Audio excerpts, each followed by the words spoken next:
So I tried to do the Mount Washington descent for the time trial,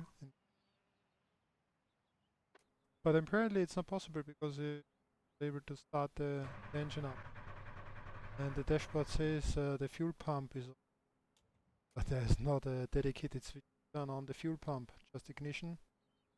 What I don't understand that there are sometimes the leaderboard of the time attack, but well, I can't start this car,